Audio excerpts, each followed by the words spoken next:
Hey guys, how you doing? It's been a minute, right? Well, you know, maybe a couple more days in it should have been. So here I am. Yeah, I know what you're thinking. You're thinking, what are you doing? Why are you just flying around, hitting skeletons up? You don't need any more bones. You don't need to waste time. But you're saying, you know, come on, Shady, get on with something. Do something useful, you know? You're only as good as your last product. You know, I just released a video about this crazy super smelter right behind me, right? You know, that took a lot of time. You know, it's cool, it does weird stuff. Everyone enjoyed it, right? And also, if you haven't seen the video yet, you definitely should. And before you go check it out, watch the rest of this video and maybe like and subscribe if you enjoyed it. But you know what? I understand. Times are moving on. This thing's old news now. So it's time to move on to a new project. Well, guess what? I've been starting a new project. You don't believe me? That's fine. Watch the rest of the video. I'll prove it to you. I'm going to show you all the progress I've done. And you're going to be proud. And I'm going to finally feel some self-worth. Alright? Cool. That was a joke, by the way. So what we're going to do, we're going to start off with the first project of the two, which is the COBBLE generator. And, well, it's actually not really the COBBLE generator itself. It's still the TNT blast chamber, but now it has a new addition, which means we now get COBBLE passively. At the moment, it's been running for like 5 minutes. Hold on, let me get out of here. It's pretty loud. So we're going to make our way down here, and we're going to see the extension I ended up adding in here. So the first change I actually ended up making was this thing over here. Now, if you do remember from any of the older videos, you might have seen a completely different storage system here. That's because I used to have an individual slice for basically everything that would run through the TNT blast chamber. However, I decided it's probably not the best thing to do. I don't ever use like multiple things at the same time, so it didn't really make any sense. So I opted in for a slightly different solution, which was a single shulker box loader. And then kind of got carried away with how I wanted it to look. So now it's kind of a display piece, if you will. So let me show you what's happening around the back over here. Now, cobblestone is being fed into the shulker box here. Once the shulker box is full, that will grab a signal to send the observer off to hit the piston down to pop the shulker box into the system so I can get it out over here. And behind it, it's also got some wiring to make it dispense another shulker box in return. So pretty straightforward. If you've seen shulker box loaders before, then it's pretty straightforward. All I've done really here was actually only one of these little comparators was needed on one side. The other one's just kind of a dummy. So this is the one that's actually useful for making sure we get a full signal from the box before it ends up breaking. It ended up looking weird just having one on the side, so I just put another one over here to give it some character, I guess. And I've also got a manual release button right here. So if I'm putting a new load of stuff through and I know it may not, you know, align up with this breaking, I can just come and manually break it anyway. It's a little bit complicated. I'm probably going to release a video for this loader itself because it's a double speed loader, so it might be useful to some people. But otherwise, I think if you've made shulker box loaders before, you'll probably already know this. So we come into the room over here, and this is where it kind of starts to get a little bit louder. And in fact, what we're going to do, I'm just going to put the volume down a little bit. There we go, that's much better. Anyway, so all we have here, if you are familiar with Il Mango, this is one of his cobblestone generators. I was going to have a crack at trying to make one myself, but to be honest with you, it's as good as you're going to get, especially when you consider the size of the thing. It runs almost at as fast as you could make a cobble generator in terms of how quick you could get stuff through going into a blast chamber. It's basically almost as quick as you can get. You can get it a little bit quicker, but the efficiency doesn't matter. Cobblestone is essentially free at this point now anyway, so there's not really too much of a point to you know, go all out. I can just leave this running now. Like I said, this is a completely manual farm, automatic farm that I don't need to interact with unless I turn it on and off. So what I'm going to do now, I'm just going to see how this is coming along. This probably isn't full just yet. probably got a little bit to go. It's a shame you can't see inside them. But yeah, once this is full, we'll have at least one shulker box of cobblestone. I think I might leave it running. And I'll be back once I've wired this up and cleaned it up a little bit.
Alright, as you probably just saw right there, this was a lot harder than I thought it would be, to be honest. I thought I just need to whack on some redstone wirings, a couple of repeaters, and boom, should be done. But for some reason, redstone seems to still be very quirky and has some issues. So just having an on-off switch with repeaters and redstone seemed to have not allowed that to work, but the solution ended up becoming, you know, what you just saw. Using a sticky piston to use a redstone block. Doesn't really make any sense to me, if I'm honest. But hey, it's working. That's what matters. So I'll be monitoring that as time goes on, because if that kind of goes wrong, kind of messes up my TNT blast chamber, and then it's a whole mess. But yeah, as you can see, I just put a nice little clean little on-off switch for it right here. And we have already started getting shulker boxes through. So we've got our first full shulker box of cobblestone. I'm sure another one's kind of probably already on the way. And everything's looking pretty good right now. Just go and check out the upstairs, because I want to show you one of the slight problems maybe we have with this system. Okay, so as you can see here, the cobblestone, the wall of cobblestone has come out one block too much. So the position it's currently in is supposed to be the level that it's usually blown up at when you're using concrete or wood. But cobblestone has a slightly higher blast resistance, so it seems that it ends up over time creating a thicker wall. Now, when I've run like tests on this using carpet mod, and I've ticked through maybe 5 or 6 hours worth in total to see if it was any issues, and it just seems like it's just gonna be a bit sucky whilst the cobblestone's running through it, and then once I feed some concrete or something through it again, it all kind of equals back out, so it should be fine. But again, this is another thing that I will monitor, because doing stuff in creative as opposed to doing stuff in the actual in survival just seems to sometimes be different, which is kind of weird if you ask me. And also, if you didn't already see it, yeah, kind of died via enderpearl death. Kind of embarrassing if I'm honest. But I got stuck in a block which I wouldn't have saw, so you know, whatever. Where are we at? Okay, we're still on one block. One box, sorry. Trying to make sure everything seems to be running just fine. Using the double hopper speed loaders seem to have worked out the best, because there is occasions, as you can see here, that it does allow more to go through that side. Otherwise this ends up getting kind of piled up, and then maybe if it doesn't transfer fast enough, you'll end up having a backlog, and then eventually it just takes longer to load. So this way it's always keeping up, making sure that there's always some cobblestone going through on the system. And I think I'm probably going to turn this off just for now, because I've got some other things to do. I want to leave the area, and these are the things that tend to break. One thing I do need to add on here before I consider this completely done is a return system for shulkers, just so I know that there's always going to be shulkers in the system. I've got loads of them for now, so it shouldn't be a problem. In fact, soon we're going to go end raiding. We're going to do like a crazy maybe 4-hour day of going end raiding and just getting as many shulkers as we can. I do feel like doing what I did in my previous world, which was creating a shulker spawner, which you can kind of do if you allow yourself to go into creative quickly, put a spawner down, and then use a shulker egg, and then you kind of create a cool farm around it. It was a lot of fun, but obviously it's kind of cheaty, right? It's not really a intended mechanic of the game, which is kind of why I ended up abandoning that world altogether. Right, so that was the cobblestone generator, all done now. It's all looking pretty decent, fancy. Wiring's all good. The only thing I didn't get to finish was the return station for the shulker boxes. But I'm going to take care of that between this video and the next one. And in the meantime, I wanted to take a break from this project altogether anyway, because I want to introduce you to what we kind of should have started doing a little while ago. And I've been kind of relying on old tactics, and it's time to move on. So with that, we say goodbye to an old friend. Guys, we are gathered here today to finally say goodbye to the farming area. Though you did very well for us. I'm proud of you. 0 ticking. All of my previous worlds kept my farming area nice and small, was supplying me lots of, you know, whatever it was, I was 0 ticking. Unfortunately 1.16, they don't want you. They don't want you in our lives anymore. And it's a sad time, but we all must move on sometime, right? I guess. Well, this is the time. Alright, now that we got the grieving out of the way, we're gonna have some fun. We're saying goodbye to 0 ticking. You know, don't tell the machines. To be honest with you, don't tell the guys behind me. It was probably for the best. It was time to destroy, and the thing is over there, everything's kind of done. The farms are set up. The cactus is already smelting. I've got a smelter system kind of set up for it, kind of set up for it, kind of set up for it, kind of set up for it, kind of set up for it.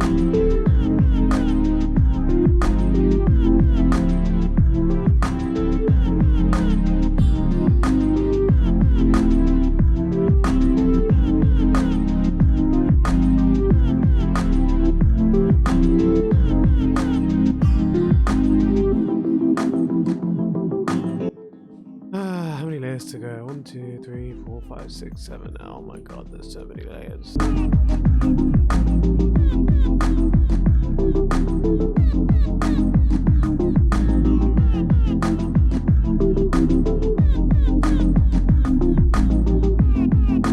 As you can see, I already started whacking some some lime glass around it, you know, trying to make it look a little fancy. But I don't know if I want to keep it this way. I don't know if I want it to just be encased in glass. I don't know if I should, I don't know, maybe put in a bit more effort. I don't know. I haven't decided yet. So one thing I've been wanting to do, figure out what I'm going to do with like the collection point for like the sugar cane, where I'm going to smelt the cactus. Like, at the moment it's just being kind of put in a chest underneath, which doesn't really do anything. So yeah, and I just realized I need lime dye. It took a minute to get to. So here's what we're gonna do. I'm gonna start planning out whether I want to put a little building in front, you know, make it look cool, something, or if I want to go underground. The advantage of going underground is that I can put some other farms there too, right? Like, I kind of want to put the melon and pumpkin farm in it. I kind of want to get a little nether wart farm going. You know what? Let's do that. I'm going to make a little place, a little center around here, and then we're just going to dig down. Still got the little beacon sand here. That should be pretty fun. Alright, I'll be back in like 5-10 minutes.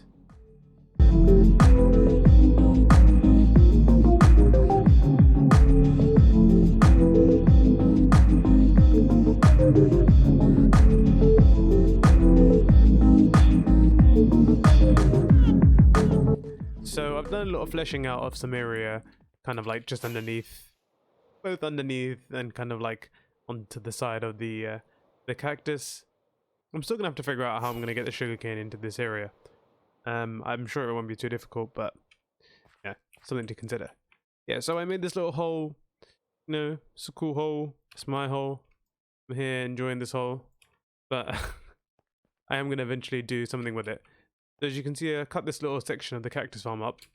I thought it'd be cool to have like a nice little, like, you know, viewing window, I guess, when you're down here. It gives you something cool to look at that's actually happening in the environment around you. Plus, I spent so much time putting all this up, I wasn't going to see it from up there anyway, so, yeah. Not a bad idea. I need to close that one trapdoor. Fence gate. Not trapdoor. Anyway. So I'm thinking, just as like a temporary thought of a room layout, I'm going to make the cactus smelting section. So basically what I was going to do, the reason for the immense amount of cactus was to make green dye, as you probably, you know, kind of figured out from my series. If you haven't already watched the rest of it, you definitely should be, by the way. But if you haven't checked from the rest of my series, green's kind of like my, you know, primary color, that and gray. But gray dye is pretty easy to get for me. I've got an ink sac farm. I've got plenty of white dye via bone meal. But the one problem with green dye is that you kind of have to smell it, which is kind of annoying because you need to get fuel, and you also, you know, it's kind of a pain. So here's my idea. These drops from the cactus will go maybe somewhere like here. I'm thinking on this wall over here, and then I'm thinking the melon and pumpkin farm. I'm gonna dig a little bit deeper into here, and then I'll just make that a little section for that over here. Sugarcane's good. I think I might just do a collection area. In fact, I'm gonna do cactus area over here. I'll do the sugarcane collection. No, okay. So again, okay. We're gonna do cactus smelting over here. We're gonna do sugarcane collection over here. We're gonna do shulker boxes, the works, and then on this side we'll do nether wart. No, we'll do nether wart on this side because we'll like double up, and then we'll do melon and pumpkin. Now, as far as I'm concerned, I don't think I need any other farms. I'm gonna have something in plan for carrot. Carrot and wheat are not that much used in my world, so I'm thinking the best thing to do, just make a nano farm. If you haven't seen nano farms, I would highly advise you go have a look at them. If you do have plentiful access to bone meal, then they're the way to go for like carrots and like smaller crops, things you can actually bone meal. It's usually a lot easier to go that way. I might do bamboo somewhere, but I don't really technically have a use for it yet. And if I do, it'll probably be for fuel, in which case I'm not going to be able to produce enough of it down here for it to be any bit useful. Anyway, I'm gonna, oops, this isn't what you're supposed to be seeing. I'm gonna maybe clear this area out and start building the collection system for the cactus, or at least try and get the water, you know, the water transport system up to here, just so I can figure out what I kind of want to do. Alright guys, you know what time it is? Yep, we've reached that point. It's the end of the episode. And as you've probably already figured out, I'm hoping you have from the title, that this is going to be a multi-part episode. So maybe 3, definitely 2, obviously, at this point. I hope you understood that. But yes, we are going to call it here. Unfortunately, behind me is all the progress I've gone through, but I don't want to just show you everything. There was so much time that went into it. We had a good time building it as well, and I've got all the recording for it, so I want you guys to be in. Plus, this room is kind of intricate. I think it kind of requires maybe a little bit more attention when watching it as well, showing kind of the detail I went into. If you made it to the end of the video, give yourself a big W and consider subscribing. Bye bye.